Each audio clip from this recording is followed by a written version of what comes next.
उत्पाद व द्रव्य में एक सत है, तीन सत नहीं है। द्रव्य सत, गुण सत, पर्याय सत, ऐसे भी तीन सत नहीं है। और उत्पाद सत, व्यय सत और द्रव्य सत, ऐसे भी तीन सत नहीं है। तो क्या है? उत्पाद में द्रव्य, उत्पाद व द्रव्य में, ये सत है, ये अस्तित्व है।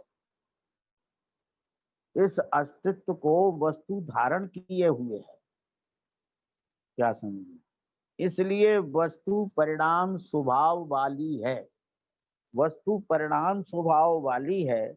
इसकी सिद्धि के लिए कहा कि वस्तु द्रव्य में, गुण में, पर्याय में रहती है और वस्तु का अस्तित्व उत्पाद व द्रव्य में है और उत्पाद व द्रव्य में परिणाम,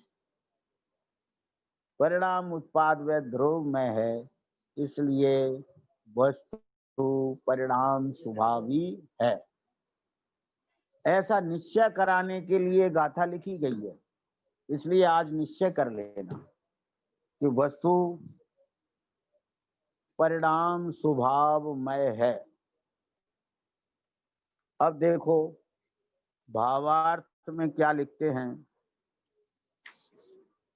जहां जहां वस्तु दिखाई देती है वहां वहां परिणाम दिखाई देता है। समझ में आया ना? जहां जहां अग्नि दिखाई देती है वहां वहां उष्णता दिखाई देती है। जहां जहां उष्णता होती है वहां वहां अग्नि होती है। जहां जहां आत्मा होता है तहां तहां ज्ञान होता है और जहां जहां ज्ञान होता है वहां वहां आत्मा होता है। इसलिए जहां जहां वस्तु दिखाई देती है वहां वहां परिणाम दिखाई देता है। आचार्य देव को तो वही दिखाई दिया है। अगर किसी को अलग दिखाई दिया हो तो भैया उसकी नजर कोई अलग है।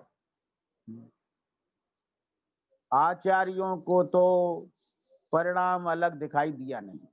वे तो कहते हैं परिणाम के बिना वस्तु अनुभव में नहीं आती।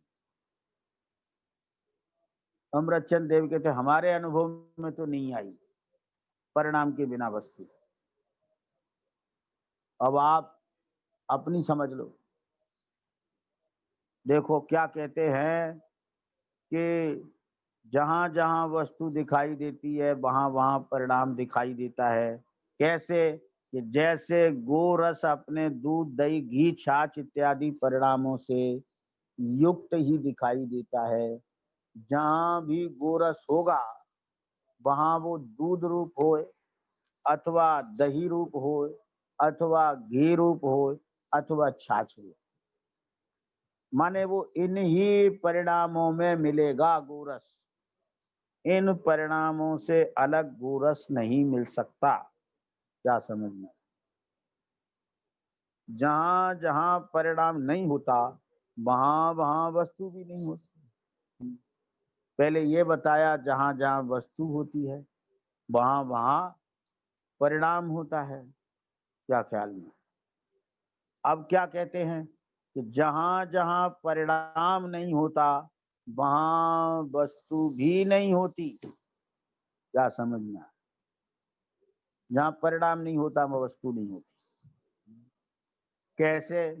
कि जैसे कालापना, स्निग्धता इत्यादि परिणाम नहीं है तो गधे के सींग रूप वस्तु भी नहीं।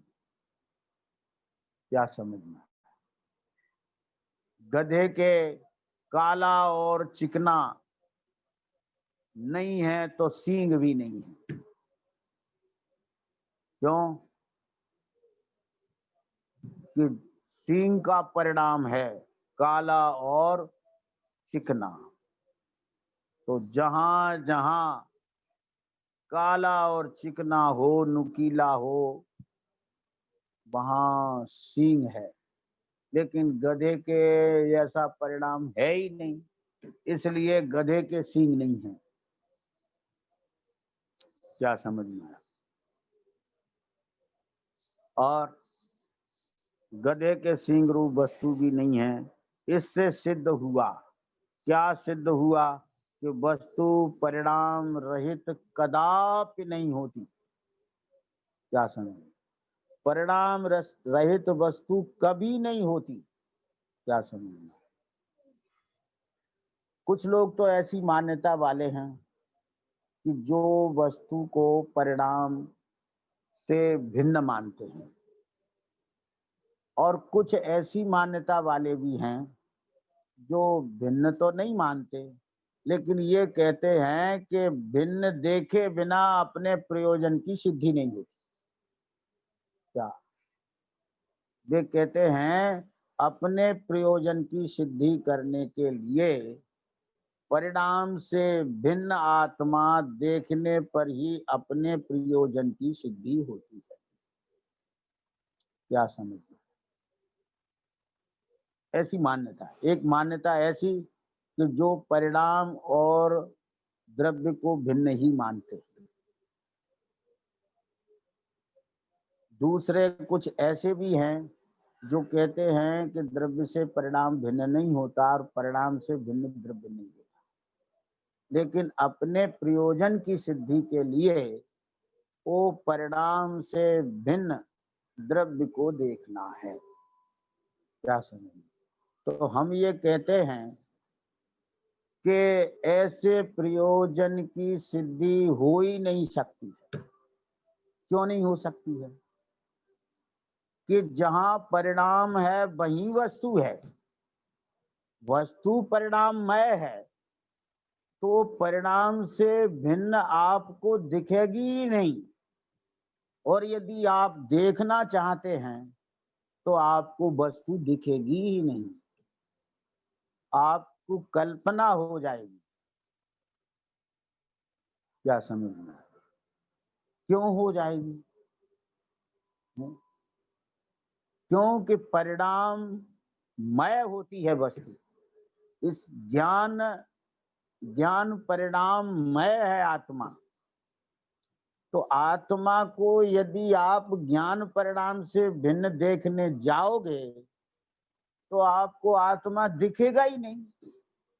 आप उष्णता से भिन्न अग्नि देखने जाओगे तो आपको अग्नि दिखेगी ही नहीं। आपको मिठास से भिन्न आप मिश्री देखने जाओगे तो आपको मिलेगी ही नहीं, आपके प्रयोजन की सिद्धि हो ही नहीं सकती है। क्या समझ? आप पीलापना, चमकीलापना, भारीपने से भिन्न सोना देखने जाओगे तो आपको सोना दिखेगा ही नहीं, तो प्रयोजन की सिद्धि कहाँ होगी?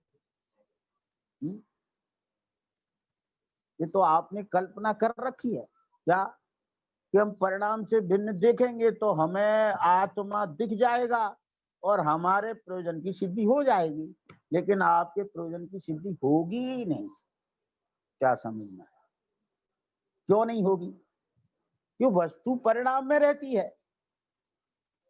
किसमें रहती है? देखो इसमें लिखा है ना कि वस्तु परिणाम में रहती है और उत्पाद वह द्रव्य उसका अस्तित्व है। तो आप परिणाम से भिन्न देखने जाओगे तो आपको दिखेगी नहीं। जरा हमने उदाहरण दिए हैं, उनको ही पहले देख लो कि मिठास के बिना मिश्री देख लो।